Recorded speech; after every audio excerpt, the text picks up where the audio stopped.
Ang posibleng epekto sa ekonomiya ng panukalang 200 pesos na aumento sa minimum wage. At pangamba naman ng ilang grupo, posibleng magmahal lalo na ang bilihin na makaapekto kahit sa mga walang dagdag sahod. Saksi, si JP Soriano. Eto, magkakaroon sila ng dagdag sahod na 200 sa mga empleyado. Pakinggan natin. Sa nakaraang 6 na administrasyon, di pa lumalagpas ng 200 pesos ang kabuuang aumento sa arawang minimum wage sa Metro Manila. Kaya ang Ayan o, eto. Yan yung pagtaas ng sahod. Panahon ni Ramos, 80 pesos. Panahon ni Estrada, 52. Arroyo, 154. Aquino, 87. Duterte, 79. Marcos, 75. Tapos ngayon gagawing 200. Ibig ba sabihin mas magaling si Marcos sa mga ibang presidente? Ibig ba sabihin mas mahal ni Marcos ang taong bayan? Ibig ba sabihin mas makapilipino at mas makamasa si BBM kaysa sa ibang presidente? Hindi po. Hindi ako naniniwala sa itataas mo ang sahod. Kasi it will affect everybody. Kaya nga may nagsabi na ikino-compare na ang naiwang legacy ni BBM ay ni Duterte, ni Tatay Digong sa Pilipinas ay yung pagdoble ng sahod ng pulis at sundalo. Dinoble yan, remember? Dinoble ni PRRD ang sahod ni BBM at dinoble ni Tatay Digong ang sahod ng pulis at sundalo. Ito namang si Marcos, itataas ng 200. Yun daw ang kanyang legacy na iiwan. Di ba? So, mas maraming matutulungan si Marcos compared kay PRRD na pulis at sundalo lang natulungan. Mali po. Kasi ang nagsakripisyo doon sa pagtaas ng sahod ng mga pulis at sundalo, gobyerno. Pag nagtaas ka ng sahod na 200, wala pong sakripisyo si BBM. Ang magsasakripisyo dito, yung mga maliliit na negosyante natin. Halimbawa, ako maliit na negosyante. Tataasan mo ako ng 200 pesos per day na sahod ng empleyado. Ang liit na nga ng kita ko. Diba? Maliit akong empleyado. Minsan nga, mas malaki pa ang sahod ng mga empleyado, yung mga workers, kesa sa akin. Halimbawa, maliit ako or maliit na negosyante or mataas lang ako konti. Pag tinaas mo ng 200 dyan, malulugi ako. Hindi na lang ako magninegosyo kung malulugi ako. Sasarahan ko na lang. Sara ko to. Pag sinara ko yung negosyo ko, mas maraming mawawalan ng trabaho. Mas malaki epekto sa ekonomiya ng Pilipinas. O kaya, kung hindi ko man isara, ituloy ko, magbabawas ako ng empleyado. So may kawawang isa. Para maitaas ko kayo lahat, magbabawas ako. Kasi hindi talaga kaya, hindi magsusurvive. Kaya ang tatamaan dito yung mga maliliit na negosyante. At pag nagtaas ka ng sahod, definitely, at hindi nagbawas yan, ibabawi niyan sa produkto. Magtataasan ng bilihin. So sa madaling salita, hindi po nakakatulong itong programa ni Marcos. Hindi po siya hero dito. Wala siyang sakripisyo. Basta gusto lang nila, sasabihin lang nila without thinking. Mali po yun. Kaya ang 200 pesos na panukalang minimum wage hike na pumasa sa Kamara sa ikatlong pagbasa kahapon, inaabangan ng mga minimum wage earner gaya ni Jerry. Mahigpit sir, hindi kaya. Hindi kaya i-budget. Halos mangutang ka pa sa iba para lang makatustos sa kwan. Para maisabatas, kailangang pag-isahid sa bicameral Alam mo, may punto naman siya. Mali talagang sahod sa Pilipinas. Anong solusyon? Itaas ang sahod? Hindi rin.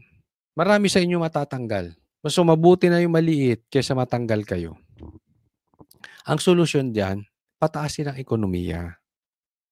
Pangalawa, babaan ng tax. Kung papataas kayo ng sahod, gumawa kayo ng paraan na makakabawi yung mga negosyante. Halimbawa, yung pagbawas ng tax, doon nila kukuhanin. Gobyerno magsasakripisyo, hindi yung mga negosyante. O kaya, mag-create kayo ng maraming trabaho. Kasi pag maraming trabaho, maraming production ng Pilipinas, buong Pilipinas aangat. Wala masyadong tambay sa kalye. Bakit lahat may trabaho? Pansin nyo sa Pilipinas ang daming tambay. Bakit? Walang trabaho eh. Ba't sa ibang bansa wala namang tambay? Lahat may trabaho. Yan ang inaasikaso dapat ng gobyerno. Yan ang dapat niyong sinasakripisyo. Yung oras ninyo, yung talino ninyo, yung pag-i-invite nyo ng investor sa Pilipinas. Diyan nyo ibuhos. Instead na magtaas ng sahod, mag-create kayo ng mga trabaho. At pag maraming trabaho, maraming umiikot na pera. Marami lalong negosyong kikita. At pag maraming kumikita, aangat ang Pilipinas. Pag angat ng Pilipinas, that is the time that we will raise the salaries. Doon, pwede na tayo magtaas. Bakit? Umangat ang Pilipinas eh. Yung mga negosyante, umangat. Kaya niya magdagdag ng sahod. Di ba? Halimbawa ikaw, ang sinasahod mo sa isang buwan, 20,000.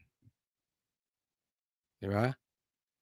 At yan ang kinikita o sahod mo o negosyo mo, yan. May empleyado ka. Hindi mo sila mabibigyan. Ba't ang liit ng sahod mo eh? Ang liit ng kita mo. Pero pag umangat ang buhay niyan, kaya niyang pasahuran yung mga tao niya na maganda. Bakit? Umangat yung buhay ng boss eh. Paano aangat ang buhay natin? Dapat buong Pilipinas. Marcos, Kamara, ang asikasuhin ninyo. Yan ang pag-usapan ninyo. Marcos, paano ba kayo didiskarte na mas maraming makikreate na trabaho? Hindi laging sahod.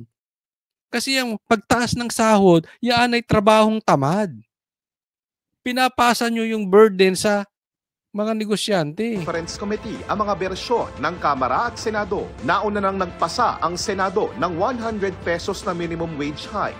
Mas mabilis naman kung i-adapt na lang ng isa sa kanila ang panukala ng kabilang kapulungan. Yung isa, Senado 100, yung Kamara 200. Diba? Ganyan ng Kamara, ang hilig nila mangbola itong tao ni Tambaluslus. Kulang na lang mamigay ng pera. Buti kung sa kanila manggagaling yan. Para maidiretso na kay Pangulong Bongbong Marcos sa susunod na linggo na mag-a-adjourn ang 19th Congress. Alinlangan si Senate Committee on Labor Chairman Joel Villanueva kung ang House version ang i-adopt. Baka raw i-veto ito ng Pangulo at hindi matuloy. For us, we still believe na yung 100 is most convenient and practical. Para kay Deputy Speaker Democrito Mendoza ng Tama si mas practical yung 100 kasi masakit man sa mga negosyante, hindi ganun kasakit kaysa 200. Ayaw natin may matanggal. Baka maraming masisante, maraming matanggalan ng trabaho pagka ipinilit natin yan. CP Party List, the higher, the better. Pero para sa mga may mga kaibigan akong maliliit na negosyante. Yan ang sinasabi. Pag itinuloy ang 200 na yan, kawawa lalo ang mga empleyado. Magtatanggal eh. Obligado eh.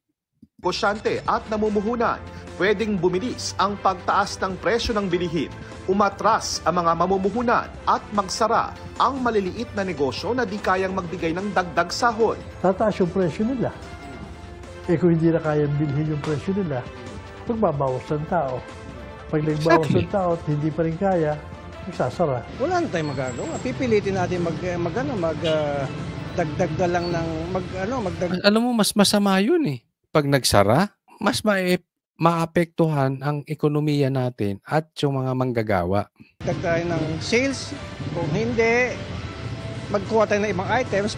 Tingin din ng Makati Business Club, ang pinagtutuunan dapat, ibaba ang presyo ng bilihin. Yun. Yan ang dapat ginagawa. Ibaba ang presyo ng bilihin. Ako, hindi ko alam kung paano nila gagawin yan. Pero, una, mabababa ang presyo ng bilihin kung mawawala ang korupsyon.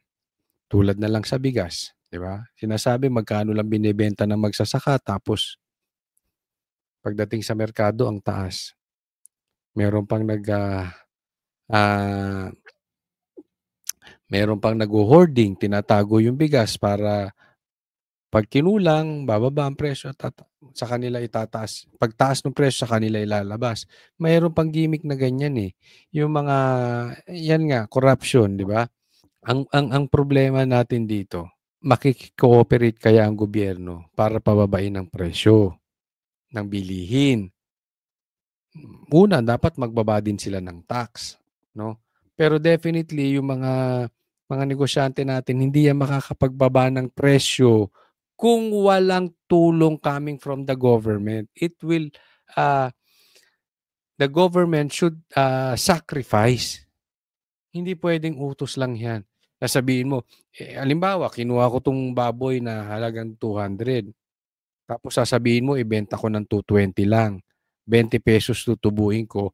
Magbabayad pa ako ng pwesto, magbabayad pa ako ng tao. Matutulog na lang ako sa bahay. Diba?